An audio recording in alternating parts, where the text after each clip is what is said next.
Hi Aquarius, tignan natin kung ano yung mensahe para sa'yo ngayong July 2025. Pero bago yan, kung di pa po kayo nakasubscribe dito sa ating channel, please subscribe na po kayo. At pa-click na din, no? Or ano ba, tama ba? Pa-click na din ng bell button para lagi kayo updated every time na meron tayong uploads. Kung nais nyo naman pong magpa-private reading, magpa-ritual, mag-avail ang ating Cures bracelet at ng ating EEA. Makikita nyo po yung link sa description box and dyan sa comment section. Nakapin po yon. Yun lang po yung i-click ninyo para ma-direct kayo sa ating Facebook page. Tandaan nyo po, page tayo ha, hindi tayo personal account. Kaya no need na i-add ko kayo. At hindi ko rin naman po kayo i-add. Hindi ko kayo i-message. Hindi ko kayo kukulitin na mag-avail ng products natin, ng ating mga services. Tapos, ayan, kung hindi po kayo mag-skip ng ads, maraming salamat po. Pasensya na, hindi ko masyadong naaasikaso ngayon yung ating channel. Tingnan natin. Bago pala yan, ito yung mga na-pick up ko towards my meditation para sa inyo, Aquarius. So, meron dito, turn kayo if bibili kayo ng brand new or second hand. Pwedeng sasakyan yan. Some of you, kung bahay po yan, either maghuhulugan ba kayo, kukuha kayo ng foreclose, or magpapatayo na lang kayo ng bahay. Yung kayo talaga yung magpapatayo, ano. So, yun, yung mga kino-consider po ninyo.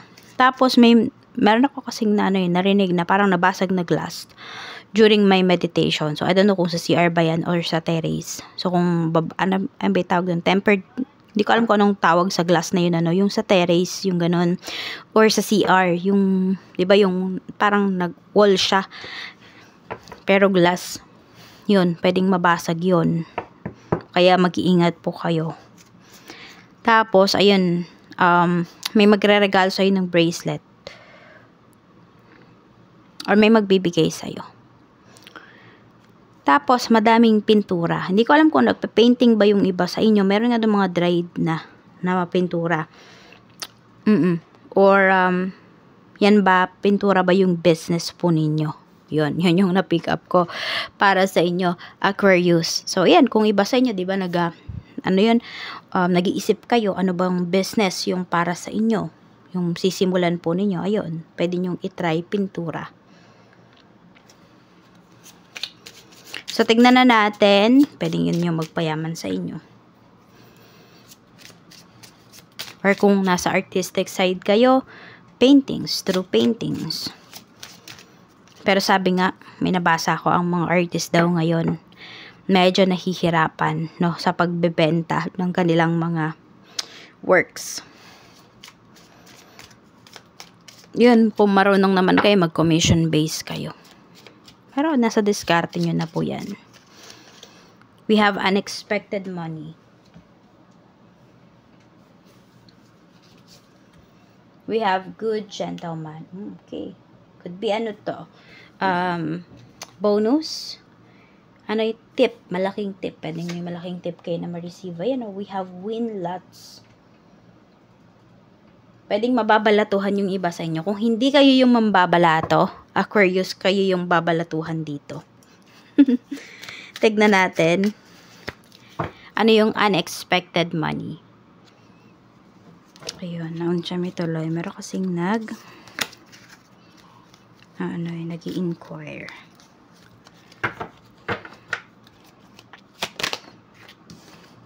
Uy. Ito, we have Wheel of Fortune. Swerte nyo. May magbibigay sa'yo ng pera dito. May galante.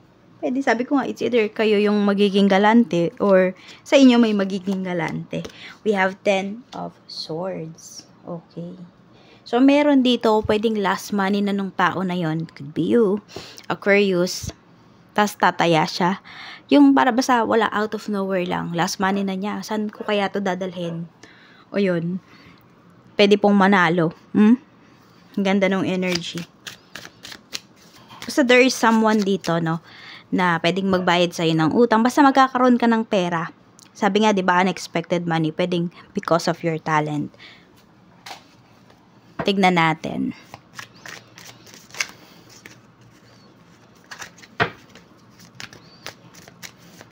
Ano pa yung energy pagdating sa kaperahan? Check natin yung kaperahan. We have leadership. Sabi rito, you're stepping into a role as a leader. You're ready. Once you accept and step into your power, your career will soar. Fear is holding you back from stepping out and being yourself. So, pakita nyo talaga yung skills ninyo, yung talent ninyo. Or i-enhance po ninyo yan kasi mapagkakakitaan nyo talaga. Aquarius. Check na natin kamusta ang iyong kaperahan. We have 4 of Pentacles. 3 of Cups. Ang ganda ng ano nyo, no? Pero nakikita ko dito nagiging madiskarte po kayo. Maaring yes, you have money. Tapos may mga celebrations dito nagaganapin. Pero yung pera na hawak nyo, pwedeng hindi siya. Hindi yan yung magagastos ninyo. Kasi nga may mga ano dito eh. May mga tao dito na galante sa'yo. So parang ano, sponsorship. Ayan. Kung meron ka mang hingian dito, oo, pagbibigyan ka talaga nila. So, yung pera na hawak mo, hindi mo siya magagalaw, yung tipong ganyan. Or sabihin natin, kung ito lang yung budget po ninyo, talagang, you know, hindi mo iisipin na yun lang yung nagastos mo dun sa celebration na yun. Kasi, ang ganda nung kinalabasan. Ang ganda nung outcome. Parang lahat nung pumunta, matutuwa sila. Yung tipong ganyan. So, you manage your money wisely. Sa career, we have 9 of Swords yan. We have Page of Cups. And we have 9 of Wands. Okay. Medyo parang nadedelikado dito yung career mo. Yung position mo. May kinakatakutan kayo. Meron kang parang sinabi dito, sige, babalitaan ko na lang kayo. Meron dito pwedeng masuspend sa trabaho. Pwedeng ikaw to ha, pwede rin naman ako worker mo na malapit sa'yo. Kaya sumasama yung energy niya. It depends pa rin kung paano nyo ba hinahandle yung situation dyan sa trabaho.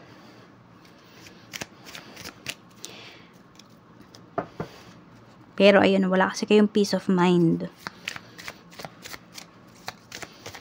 Sige, tignan natin kung dapat pa ba kayo magstay dyan sa current work ninyo. Yung mga nagdadalawang isip lang tong magano.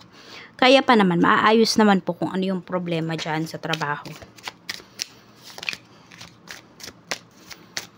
Sa business naman, we have 6 of Cups, we have Temperance, and we have Queen of Pentacles. So, Aquarius, ayan po.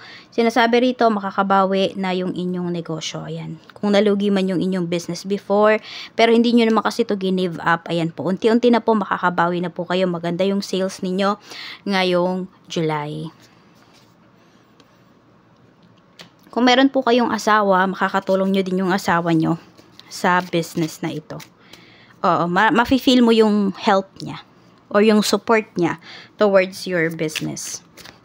Sa love life, sa mga single, Knight of Pentacles. So, sabi dito, move forward na, hanap ka na daw ng iba. So, itaon mo na po yung attention mo sa, sa ibang tao. Kung meron ka man pong hinihintay dito na bumalik sa life mo. Kasi tignan natin kung babalik pa ba yon. Kung sino man yung hinihintay mo. May chance pa ba bumalik? Wala na po. Ayan, may iba na din kasi yung tao na yon. Iba na din yung kanyang pinagkakaabalahan. So, yun yung sinasabi sa'yo rito. Ito yung advice ng mga gabay mo. Sa mga in a relationship naman po, we have the Sun and we have Queen of Cups. So, nakikita ko lang dito is suportahan kayo ng person mo. Basta, sobrang nafe-feel mo yung karelasyon mo. Kung ano yung nararamdaman niya, kung ano yung mga gusto niya sa life. Nandyan, nakasuporta ka lang po. Or pwede rin, ikaw yung sinusuportahan niya. Very positive yung energy ng person mo. Masarap siyang kausap. Marami siyang mga nasasabi na namumulat ka. Okay, lumalawak yung kaisipan mo, ganyan. yung understanding mo. Sa mga mag-asawa naman po, we have Justice and we have the Emperor. So, may papers dito.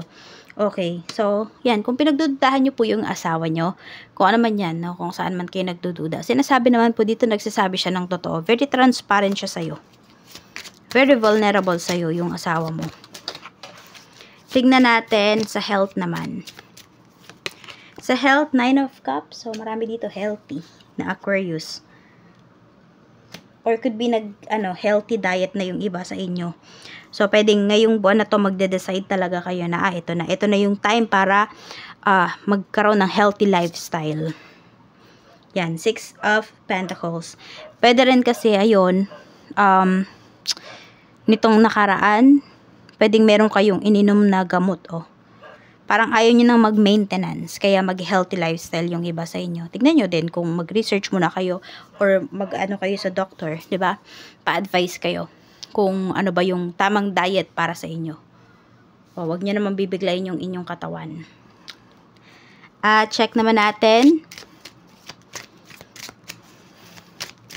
Dapat iwasan, 9 of Pentacles. Ayun nga, 'di ba? Sobrang magiging wise nga kayo sa pera ninyo. So ayun daw, dapat mong iwasan talaga ang sobrang paggastos. Sobrang maging maluho ngayong buwan na ito. We have the Magician, dapat mong pagtuunan ng pansin your skills, lahat ng bagay na pwede mong pagkakitaan, okay, na hindi lang pagkakitaan, kung hindi nandun din yung mafulfill ka. Okay? Yan po. Yung magiging masaya ka talaga. Pagtuunan mo po yan ng pansin. Diyan mo ituon yung iyong energy, yung iyong efforts, yung iyong time. So, yan lang po, Aquarius. Maraming salamat. Mag-iingat ka and more blessings to come. See you again on my next video.